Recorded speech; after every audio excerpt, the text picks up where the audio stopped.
Bonjour et bienvenue dans cet atelier Quelle banque ? On a tous des rêves, des projets, mais quand il s'agit d'argent, ça peut vite devenir un peu flou.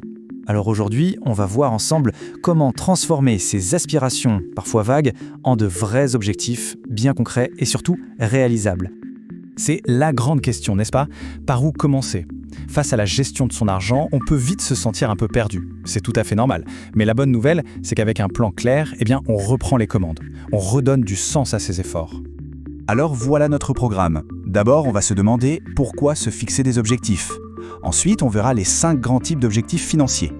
Puis, on décortiquera la fameuse méthode SMART, on passera de l'idée au plan concret avec un exemple, et on terminera avec des clés pour définir votre tout premier objectif SMART. Allez, on y va. Première étape donc, pourquoi est-ce si important de se fixer des objectifs ? Avant de parler de méthode ou d'outils, il faut vraiment comprendre que c'est le socle, la fondation de toute votre stratégie financière. C'est ce qui va donner une direction à votre épargne. Et cette citation résume parfaitement l'idée.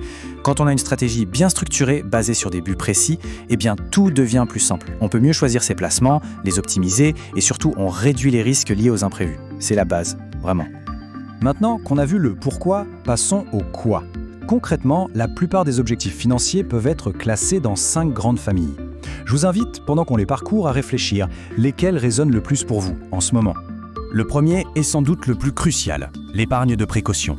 C'est la priorité numéro 1, avant tout autre projet ou investissement. Pensez-y comme à votre matelas de sécurité. C'est ce qui vous protège en cas de pépin, une voiture qui lâche, une dépense de santé imprévue, bref, les aléas de la vie. Alors, combien mettre de côté ? En général, les conseillers financiers recommandent d'avoir l'équivalent de 3 à 6 mois de revenus nets. Pour que ce soit plus concret, si on gagne 2 000 € par mois, l'objectif serait d'avoir entre 6 000 et 12 000 € de côté sur un compte accessible rapidement et sans risque. Le deuxième grand objectif, c'est celui qui fait rêver, financer ses projets de vie. Là, on parle de choses concrètes qui vont changer votre quotidien. L'achat d'une résidence principale, préparer l'avenir de ses enfants, monter son entreprise. Ce sont les grands chapitres de votre histoire.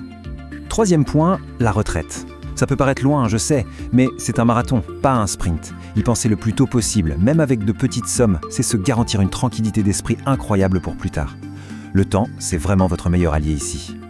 Vous connaissez l'adage « il ne faut pas mettre tous ses œufs dans le même panier ». En finance, c'est pareil. Diversifier, ça veut dire répartir son argent sur différents types de placements pour ne pas être trop exposé si l'un d'eux performe moins bien. C'est la clé pour un portefeuille équilibré. Et enfin, le 5e grand objectif, préparer sa succession. Ce n'est pas le sujet le plus joyeux, on est d'accord, mais c'est un acte de prévoyance important. Il s'agit d'organiser les choses pour protéger ses proches et s'assurer que la transmission de son patrimoine se passera le plus sereinement possible. Bon, maintenant qu'on a identifié les grands types d'objectifs, la question c'est comment on fait pour les atteindre. C'est là qu'intervient un outil génial et super efficace, la méthode SMART. C'est elle qui va transformer une bonne intention en véritable plan de match. SMART, c'est tout simplement un acronyme. Chaque lettre correspond à une qualité que votre objectif doit avoir pour être efficace. Il doit être spécifique, mesurable, atteignable, pertinent et temporellement défini. On va voir ce que ça veut dire. Alors, décortiquons ça. S pour spécifique. L'objectif doit être clair et précis.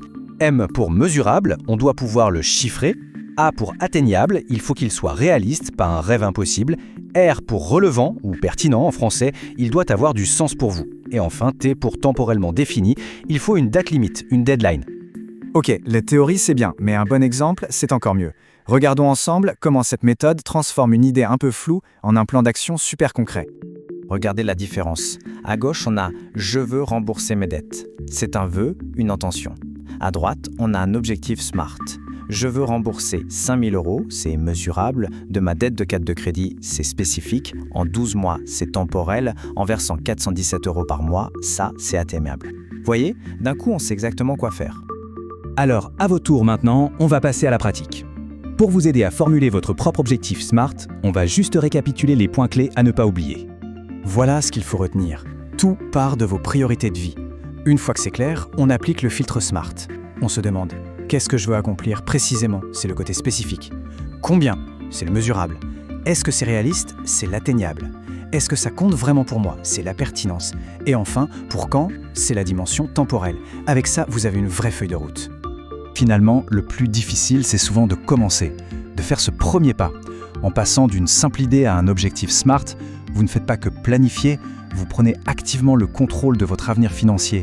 Alors la vraie question pour terminer cet atelier, c'est quel est le premier objectif que vous allez vous fixer dès aujourd'hui ?